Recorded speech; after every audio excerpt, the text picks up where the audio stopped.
Hello guys, നമ്മുടെ YouTube ചാനലിലേക്ക് എല്ലാ കൂട്ടുകാർക്കും സ്വാഗതം. അപ്പോൾ നമ്മുടെ വീഡിയോസൊക്കെ നിങ്ങൾക്ക് യൂസ്ഫുള്ളായി തോന്നുന്നുണ്ടെങ്കിൽ, നമ്മുടെ വീഡിയോസൊക്കെ നിങ്ങൾക്ക് ഇഷ്ടപ്പെടുന്നുണ്ടെങ്കിൽ നമ്മുടെ ചാനലൊക്കെ ഒന്ന് സബ്സ്ക്രൈബ് ചെയ്ത് സപ്പോർട്ട് ചെയ്യാൻ മടിക്കരുത് കേട്ടോ കൂട്ടുകാരെ. അപ്പോൾ എല്ലാവർക്കും സുഖമാണെന്ന് വിശ്വസിക്കുന്നു. അപ്പോൾ നല്ല മഴയും തണുപ്പും ഒക്കെ അല്ലേ ഗൈസ്. അപ്പോൾ നമുക്ക് നല്ല ചൂടുള്ള പലഹാരങ്ങളൊക്കെ ഉണ്ടാക്കി കഴിക്കുമ്പോൾ അതൊക്കെ നല്ല ടേസ്റ്റ് അല്ലേ. അപ്പോൾ നമുക്ക് ഈവനിങ് സ്നാക്കായിട്ടും അതുപോലെ തന്നെ ഇപ്പോൾ കുട്ടികൾക്ക് സ്കൂളൊക്കെ തുറന്നിട്ടുണ്ട്. അപ്പോൾ നമുക്ക് 11 മണിക്കുള്ള അവർക്ക് കൊടുത്തുവിടാനുള്ള സ്നാക്കും അതുപോലെ തന്നെ അവർ സ്കൂൾ വിട്ട് വരുന്ന സമയത്ത് നമുക്ക് കൊടുക്കാൻ പറ്റിയൊരു ഈവനിങ് സ്നാക്കൊക്കെ ഒന്ന് തയ്യാറാക്കി എടുത്താലോ.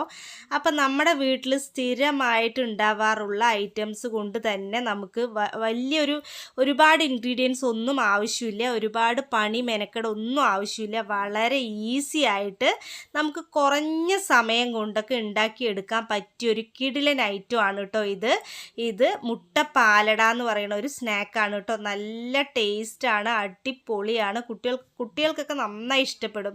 നല്ല ഫേവറേറ്റായി മാറുന്ന ഒരു സ്നാക്കാണ് കേട്ടോ ഇത്. അപ്പോൾ ഇതെങ്ങനെയാണ് ഉണ്ടാക്കണമെന്നുള്ളത് നമുക്കൊന്ന് നോക്കിയാലോ ഗൈസ്. അപ്പോൾ ഇതിനായിട്ട് നമുക്ക് വേണ്ടത് മെയിനായിട്ട് മൈദയാണ്. നമ്മൾ 1 ഗ്ലാസ് മൈദ എടുത്തു കഴിഞ്ഞാൽ അതിന് 1 മുട്ട എന്നുള്ള കണക്കാണ് കേട്ടോ പറയുന്നത്. അപ്പോൾ നമുക്ക് മൈദ എത്ര വേണോ അതിനനുസരിച്ച് നമുക്ക് മുട്ടയും എടുക്കാം. പിന്നെ നമുക്ക് വേണ്ടത് ജീരകമാണ്. അപ്പോൾ നമ്മളിവിടെ ചെറിയ ജീരകമാണ് കേട്ടോ എടുത്തിട്ടുള്ളത്. പിന്നെ ആവശ്യത്തിനുള്ള വെള്ളം ചേർത്ത് കൊടുക്കുക, ആവശ്യത്തിനുള്ള ഉപ്പും അതുപോലെ തന്നെ പഞ്ചസാരയും ചേർത്ത് കൊടുക്കുക കേട്ടോ. മധുരമൊക്കെ ഒരുപാട് ഇഷ്ടമുള്ളവരാണെങ്കിൽ കുറച്ച് കൂടുതൽ മധുരം ചേർത്ത് കൊടുക്കാം, കുഴപ്പമില്ല. എന്നിട്ട് നമുക്ക് മിക്സിയിൽ നന്നായിട്ടൊന്ന് അരച്ചെടുക്കണം.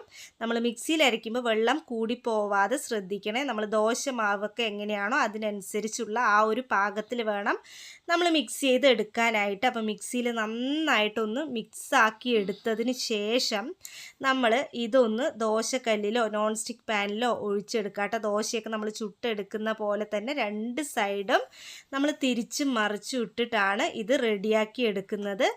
ഇനി ഇതിന് വേണ്ട അടുത്ത ഇൻഗ്രീഡിയൻ്റ് എന്ന് പറയുന്നത് തേങ്ങയാണ് കേട്ടോ. അപ്പോൾ നമ്മൾ ഒരു തേങ്ങ ചിരവി എടുക്കുക, അതിലോട്ട് നമ്മൾ പഞ്ചസാര മിക്സ് ചെയ്ത് കൊടുത്താൽ മതി. ഇത്രയേ ഉള്ളൂ കേട്ടോ ഗൈസ്. അതിനുശേഷം തേങ്ങയും പഞ്ചസാരയും കൂടി മിക്സ് ചെയ്ത ആ ഒരു മിക്സ് നമ്മൾ ഈ ഒരു ദോശൻ്റെ ഉള്ളിലോട്ട് വെച്ച് കൊടുക്കുകയാണ്. അതിനുശേഷം നമ്മൾ റോൾ ചെയ്യുകയാണ് കേട്ടോ. റോളാക്കിയതിന് ശേഷം നമുക്ക് വേണമെങ്കിൽ കട്ട് ചെയ്ത് യൂസ് ചെയ്യാവുന്നതാണ് കേട്ടോ. അപ്പോൾ ഇത് കിടിലനാണ് കേട്ടോ ഗൈസ്, നല്ല സൂപ്പർ ടേസ്റ്റാണ്. ഇനി പഞ്ചസാര കഴിക്കാൻ പറ്റില്ലാത്തവരാണെങ്കിൽ പഞ്ചസാര ഒഴിവാക്കിയിട്ട് നമുക്ക് ഉപ്പ് മാത്രം യൂസ് ചെയ്തെടുക്കാം കേട്ടോ.